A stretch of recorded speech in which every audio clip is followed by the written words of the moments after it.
बिस्मिल्लाहिर्रहमानिर्रहीम। Dear students, अस्सलाम वालेकुम। Myself Mohammad Afzal. आज हम अपने 10th क्लास का नेक्स्ट टॉपिक डिस्कस करने वाले हैं और टॉपिक नेम है हमारे पास Mendel law of independent assortment.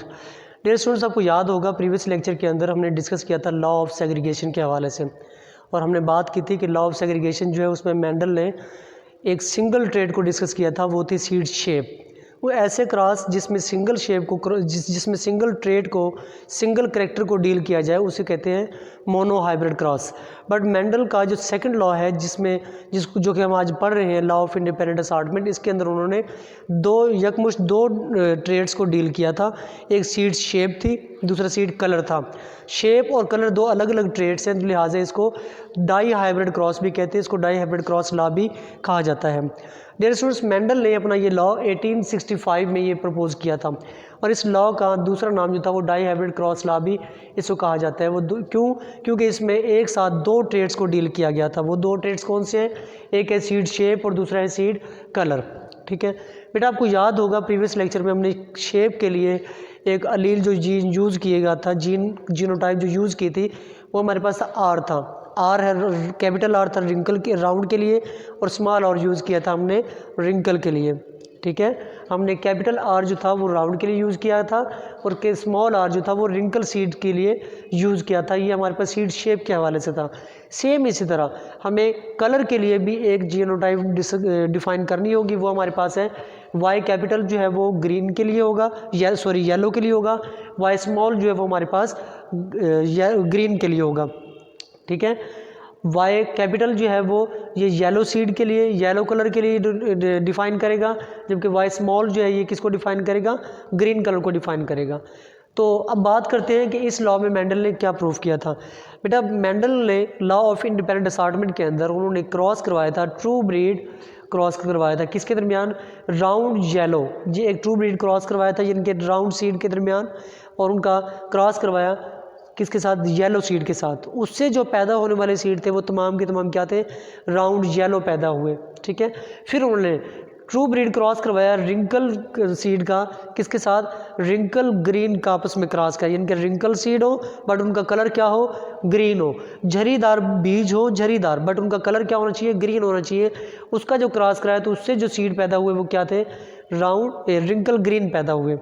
ठीक है, अब देखिएगा मेंडल का ये जो पहला क्रॉस था इसको F1 जनरेशन कहा गया था, और F1 जनरेशन को उसमें तमाम के तमाम जितने थे, अब उसने क्या किया? इस क्रॉस को, ये जो P1 है, ये P1 है, इनका आपस में उसने जब क्रॉस कराया, इनके राउंड येलो का क्रॉस करवाया रिंकल ग्रीन के साथ, ये राउंड येलो जो हमने यहाँ पे हासिल किए उनका क्रॉस कराया इनके साथ जो हमने दोबारा हासिल किए रिंकल ग्रीन के साथ, ये राउंड येलो है, इनका क्रॉस कराएंगे रिंकल ग्रीन के साथ। उस दौरान जो हमारे पास जीनोटाइप हासिल होगी वो तमाम के तमाम जो गैमीट्स इनके ये हैं, round yellow, round wrinkle green, और उसके जो क्रॉस कम्बिनेशन से आपने सेग्रीगेशन लॉ के अंदर देखा है कि दोनों गैमीट्स सेग्रीगेट होने के बाद दोबारा से फिर कंबाइन हो जाती है, पेयर फॉर्म में आ जाती है।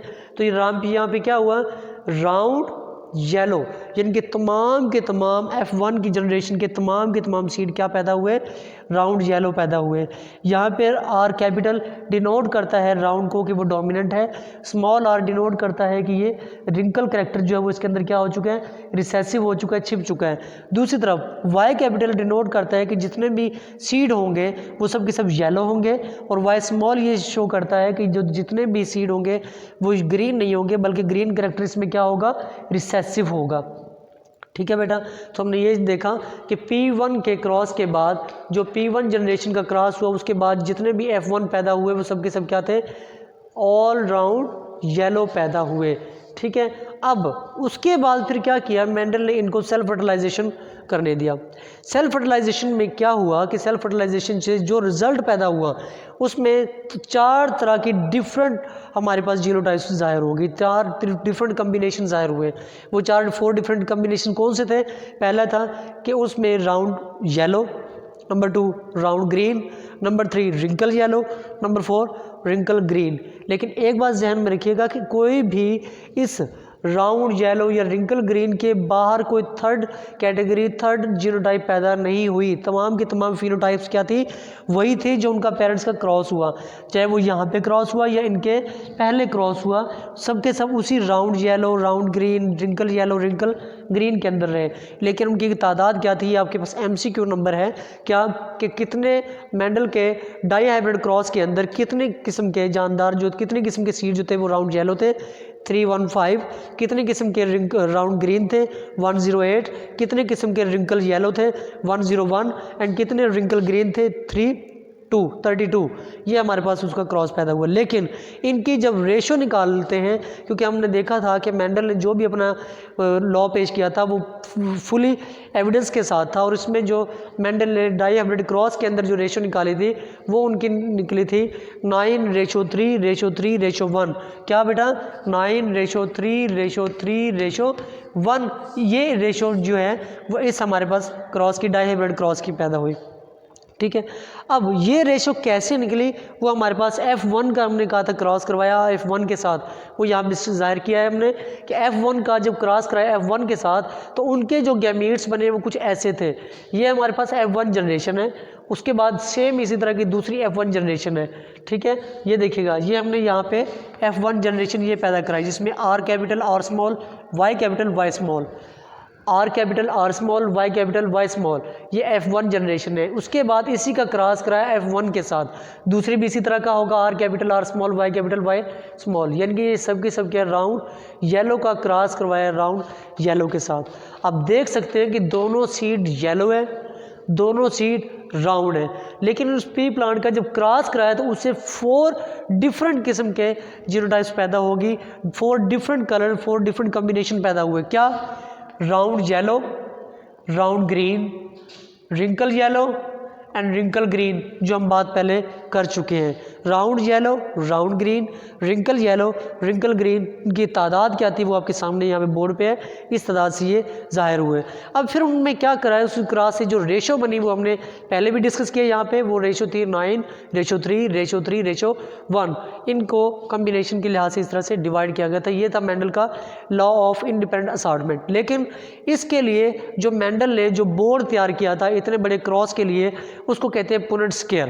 क्या कहते हैं इसको, पुनेट स्क्वायर। इसको R.C. पुनेट एक साइंटिस्ट थे, उन्होंने प्रूफ किया था, उन्होंने इसके बारे में ये टेबल जो था, ये चार्ट बनाया था। इसको दूसरा नाम दिया था चेकर बोर्ड। चेकर बोर्ड एक गेम के ऊपर रखा गया है, क्योंकि गेम के नाम पे रखा गया, क्योंकि ये भी एक चेकर बोर्ड गेम की तरह होता है। गेम है जिसके अंदर कुछ डिफरेंट पोर्शंस होते हैं, स्टेप्स होते हैं, फिर उसके अंदर आप क्या करते हो, डिफरेंट रेशोज के लिहाज से आप वो गेम खेली जाती है। तो हम यहाँ पे बायो की बात करेंगे। उसमें क्या किया था मेंडल ने, इस डायग्राम के ज़रिए से एक्चुअली कैलकुलेट किया था किसी भी इनहेरिटेंस पैटर्न को। ठीक है, एक ऐसी डायग्राम जिसमें कैलकुलेट किया जाए इनहेरिटेंस पैटर्न को, उसे हम क्या कहते हैं, चेकर बोर्ड कहते हैं उसे। और इसी का नाम क्या है, पुनेट स्क्वायर है, क्योंकि इसको R.C. पुनेट ने प्रूफ किया था। अब लॉ ऑफ इंडिपेंडेंट असॉर्टमेंट की स्टेट है क्या, the alleles of a gene pair segregate, कि किसी भी जीन पेयर की जो ये जीन पेयर है इसकी जो अलील्स है वो सेग्रीगेट हो जाएंगी, वो अलग अलग हो जाएंगी, ये अलग अलग हो गई।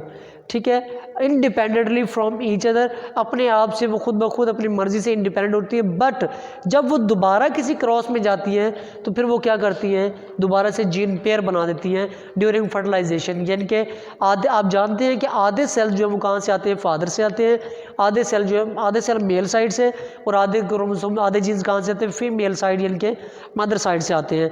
तो वो दोनों कंबाइन होकर दोबारा जो इंडिविजुअल होता है, ऑफस्प्रिंग होता है, उसके अंदर क्या कर देते हैं, वो दोबारा से अगेन वो कंप्लीट कर देते हैं किस चीज़ को, एक पूरे साइकिल को, और वो अगेन जीन जो है वो पेयर फॉर्म में आ जाते हैं।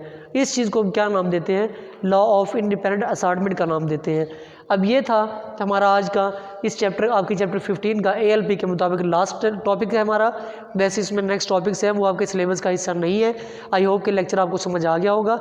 इस हवाले से कोई भी कन्फ्यूजन हो, क्यूरी हो, आप लेक्चर मुझसे पूछ सकते हैं व्हाट्सएप पे। जज़ाकल्लाह।